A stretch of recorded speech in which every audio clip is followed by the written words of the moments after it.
கேம்பேர் பக்கத்தில் வந்து நம்ம வந்து அன்பு வந்து கண்மணியும் ரொம்ப ரொமான்டிக்காக வந்து அவங்க என்ன பண்ணுறாங்க அந்த நெருப்போட ஹீட்டை வந்து தனக்கு மாற்றி மாற்றி வச்சுக்கிறாங்க. அடுத்து அந்த சால்வை வந்து ரொம்ப 2 பேரும் ரொம்ப டைட்டாக போட்டுக்கிட்டு அப்படியே தன்னையும் மறக்கிறாங்க. இது எல்லாத்தையும் வெண்ணிலா நோட் பண்ணி செம்ம டென்ஷன் ஆயிடுறாங்க. அடுத்து வந்து 2 பேருமே வந்து என்ன பண்ணுறாங்க, அங்கே வாக் பண்ணலாம் அப்படின்னு சொல்லிட்டு போகும்போது கரெக்டாக வந்து அப்படியே கட்டி பிடிச்சிட்டு 2 பேருமே அப்படியே வந்து வாக் பண்ணுறாங்க. கண்மணி உன்னை நான் எப்படி தாங்குறேன்னு பார்த்தல அப்படின்னு சொல்லி சொன்னோன்னே, உங்களால் முடியாதுன்றாங்க. என்னால் முடியும், உன்னால் முடிஞ்சால் ஏறி நில்லு, கண்டிப்பாக என்னால் முடியும், உன் வெயிட்டை தாங்கிறதுக்கு நேரம் பார்க்கலாம் அதையும் அப்படின்னு சொல்லிட்டு கண்மணி என்ன பண்ணுறாங்க, அவரோட வந்து அந்த காலில் வந்து கண்மணி வந்து அப்படி ஏறிக்கிறாங்க. அடுத்து வந்து 2 பேருமே அப்படியே வந்து ரொமான்டிக்காக நடக்க ஆரம்பிக்கிறாங்க. 2 பேரும் அப்படியே கட்டி பிடிச்சிக்கிட்டு இது எல்லாத்தையும் வந்து வெண்ணிலா பார்த்துட்டு வயிற்றுச்சல் படுறாங்க. அவங்களால தாங்கிக்க முடியல, இங்கே என்ன நடக்குது அப்படின்னு சொல்லிட்டு செம்ம டென்ஷன் ஆகிறாங்க. அவங்க 2 பேரும் அவ்வளோ ரொமான்ஸாக இருக்காது, வெண்ணிலாவால் தாங்கிக்க முடியல யோசிக்கிறாங்க. இவங்க 2 பேரும் எப்படி பிரிக்கிறது ஒன்றும் புரியலையே, ஒரு வேளை நைட்டு 2 பேரும் ஒன்றா சேர்ந்துட்டாங்கன்னா என்ன பண்ணுறது அப்படின்னு சொல்லிட்டு யோசிச்சுட்டு இருக்காங்க. சரி ரொம்ப லேட் ஆகிடுச்சு, எல்லோரும் தூங்க போகலான்னு சொல்லிட்டு தூங்க போகிறாங்க. அப்போ கரெக்டாக வெண்ணிலா மட்டும் முடிச்சுட்டு இருக்கிறத பவி பார்த்துறாங்க. என்ன வெண்ணிலா நீங்கள் தூங்க போல இப்படி யோசிச்சுட்டு இருக்கீங்க அப்படின்னோடனே, போகணும் தூங்க போகணும் அப்படின்னு சொல்கிறாங்க.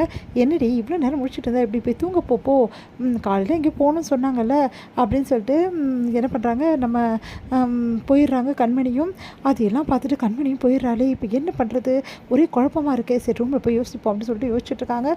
கண்மணி அன்பும் வந்து ரொம்ப ரொமான்ஸாக இருக்கிறதும் அதே டைமில் 2 பேருமே வந்து ஒன்றா வந்து 2 பேரும் சேர்ந்துருவாங்க அப்படின்னு எதிர்பார்த்து அதிர்ச்சி அடைகிறாங்க.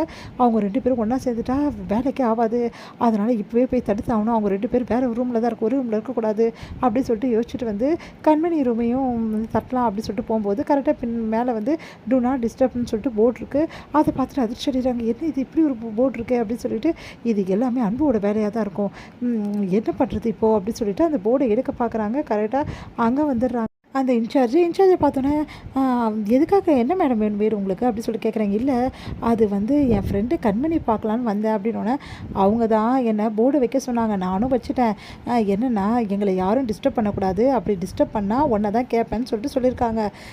என்ன சொல்கிறீங்க, அவள் என் ஃப்ரெண்டு என்ன எதுவும் சொல்ல மாட்டா, நான் தான் அவங்க கூட வந்தேன், உங்களுக்கு தெரியும்ல, அதெல்லாம் கரெக்டு தான் மேடம், சார் இப்படி சொல்லும் போது நான் ஒன்றும் பண்ண முடியாதுல்ல, அவர் என்கிட்ட பர்டிகுலராக சொல்லியிருக்காரு, முக்கியமாக நீங்களும் வருவீங்க, உங்ககிட்டே சொல்ல சொன்னார் அப்படின்னோடனே, நான் வருவேன்னு முன்னாடியே சொல்லிட்டானா அப்படின்னு சொல்லிட்டு டென்ஷன். ஆமாங்க மேடம், அதனால் உங்களுக்கு எதாவது வேணும்னா சொல்லுங்கள், நான் தரேன், அவங்கள டிஸ்டர்ப் பண்ணாதீங்க, உங்களுக்கு என்ன வேணும், ஏதாவது தைலம் எதாவது தேவைப்படுதா இல்லை வேறு ஏதாவது தேவைப்படுதானோன்னா, ஒன்றும் தேவையில்லை, அப்போ தயவுசெய்து நீங்கள் கிளம்புங்க மேடம், ஏன்னா சார் வந்து என்ன தான் திட்டுவார், அவர் கண்டிப்பாக யாரும் எழுப்பக்கூடாதுன்னு சொல்லியிருக்காரு, அப்படி எழுப்பினா வந்து என்ன தான் திட்டுவார் மேடம், ப்ளீஸ் மேடம் அப்படின்னோடனே செம்ம டென்ஷனாக இருக்கும். அன்பு எல்லாம் பிளான் பண்ணி தான் பண்ணுறானா, நான் விட மாட்டேன், ஐயோ இப்போ எப்படியாவது அவங்க வெளியே வரணுமே, என்ன பண்ணுறது ஒன்றும் புரியலையே அப்படி சொல்லிட்டு சமையல் தவிச்சு போகிறாங்க.